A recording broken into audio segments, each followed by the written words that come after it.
Hello and welcome to episode 4, where we take a deep dive into a defense within Untold Destiny. To understand how defenses work, we first need to have a look at what is an attack. Now, there are 3 types of attack: a melee attack, a ranged attack, and a spell attack. A melee attack is done with any melee weapon, where typically you're attacking an opponent within about 5 feet of you. A reach weapon can be used to attack an opponent 10 feet away. Ranged weapons are any attack you make with a projectile or thrown weapon. So this would be bows, crossbows, slings, blow darts, as well as things like throwing daggers, throwing hammers, and throwing axes. A spell attack is any spell that requires you to make an attack roll as part of that spell to hit the target. So Storm Lightning and Spark are 2 such spells which require you to make an attack roll to hit the target. So we now understand what attack rolls are and the fact that there are 3 very distinct types of attack: melee, ranged, and spell. So what are these attack rolls made against? Well, there is a classic term, armor class, and we use that term too because it just simply sums up the difficulty of striking an opponent. And our armor class is made up of one of 3 things. It is either your dexterity value, or the armor class of the armor you're wearing, or it is 10, whichever is highest. This is considered your passive defense at being attacked. When someone makes an attack roll, they need to at least hit your armor class for that attack to be considered a hit.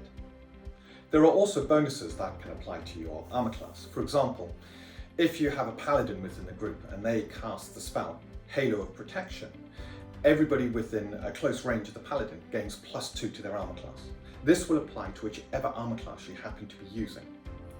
There are other ways to bolster your armor class, and that is making armor out of better materials. So, for example, if you have a suit of plate armor and then you have one made of mithril, your armor class would go up by 1. You may also have physical damage resistance from the armor you're wearing. If you're not wearing any armor, then you won't have any physical damage resistance unless you happen to be using a flask, like an iron skin flask, or you happen to be a spellcaster that relies on the deflect spell to reduce incoming damage. Physical damage is considered any damage that is slashing, piercing, or bludgeoning.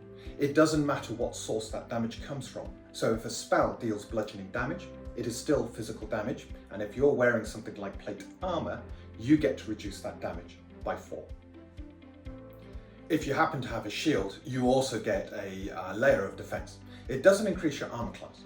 Instead, a shield can give you a bonus to your attempts to parry, and if you're subject to a saving throw that allows you to use your reflex bonus, it can give you a bonus to that saving throw as well.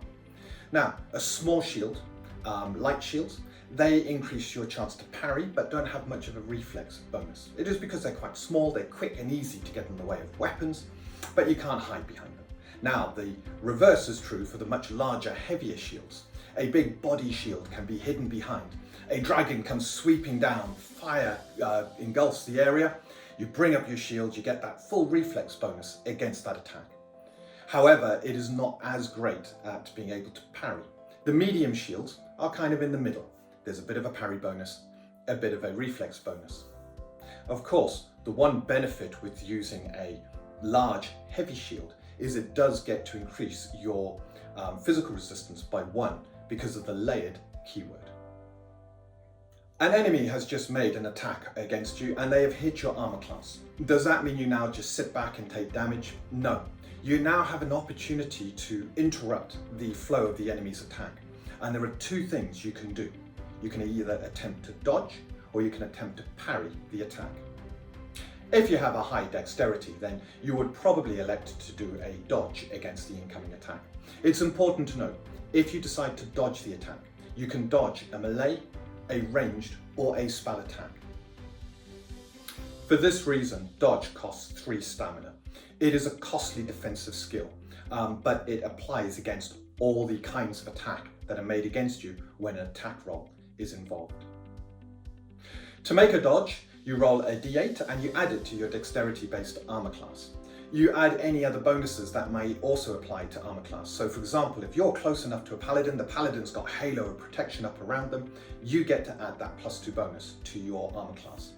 and dodge check. You roll the d8, you add it to your total dexterity based armor class, and if that new armor class is greater than the attack roll that came in, you dodge the attack. It is no longer a hit, it is a miss. Using bonus features, you can actually make your character very specialized in being able to dodge incoming attacks. There are 2 bonus features you can use. The first one is improved dodge, the second one is dodge expert. By taking both of these, you can get to roll a d10 when you dodge, and if that roll comes up a 1, 2 or 3, you get to roll a second d10 and choose the higher. This way you almost begin to push up the odds of you being able to bolster your AC higher than the enemy's attack. If you happen to be playing a character that doesn't have that great dexterity armor class, or you just want other options that don't cost you 3 stamina to use, then parry might be the way to go. There are 2 types of parry. The standard parry is taking a weapon that you have equipped and putting it in front of the incoming attack. For this reason, our standard parry can only parry other melee weapons. It just requires you to have a melee weapon and spend 2 stamina. You then make an attack roll with that weapon, adding any parry bonuses that you may have from bonus features. If you equal or exceed your opponent's attack, their attack is now considered a miss instead of a hit. The second type of parry requires you to have a shield equipped, and it's called shield parry. Because the shield occupies quite a large area around you, even a small shield, this type of parry can be used not just against melee weapons, but also ranged weapons. You will notice parry cannot be used to parry any spell attacks. There is one exception to this rule, and that is if the spell you're using creates a weapon. At this point, it is no longer a spell attack, but it is a weapon attack, even if it uses your spell melee or spell ranged proficiencies. It can be parried just like any other weapon. Again, there are bonus features you can purchase to allow you to become more specialized at parrying. One is a bonus that you can have when you're dual wielding, the other one only applies when you're using a shield. Does this mean you can dodge or parry any attack? Well, there's one kind of attack that can neither be dodged nor parried, and that is when the attack is a critical hit. When you deliver a critical hit to one of your opponents, or an opponent delivers a critical hit to you, that attack can no longer be parried or dodged. You have no choice but to take the damage and hope that you have enough physical damage resistance to be able to soften the blow. It is this defense mechanic that really creates a dynamic flow to combat. You don't just sit around the table passively taking damage and knocking off hit points. Instead, you get an opportunity to react to what is happening to your character. It's for this reason we strongly urge that a gaming architect do all of their roles in the open. There is no need to hide behind a screen.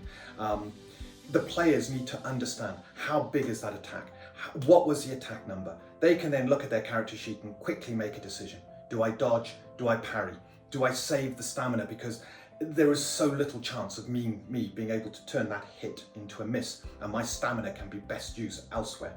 It may be that an opponent is hitting hard and is very difficult to dodge and parry, in which case save your stamina and turn it into dealing more damage. You must take your opponent down before they can take you down. The reverse can also be true. You're a master at arms, you've got a huge shield, and you're standing in the breach. You have many orcs attacking you from the left, middle, the right. Instead of using your stamina to attack, you can keep it back for defense, for parrying, for dodging. This way you can hold the breach.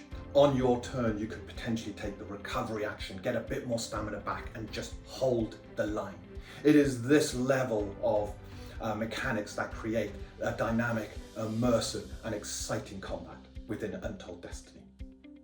Well, I hope you've enjoyed this video, and if you have, you're going to love episode 5, where we have a look at saving throws and how we've reimagined them. In the meantime, please drop us a like, and if you haven't already, subscribe. And do not let your destiny go untold.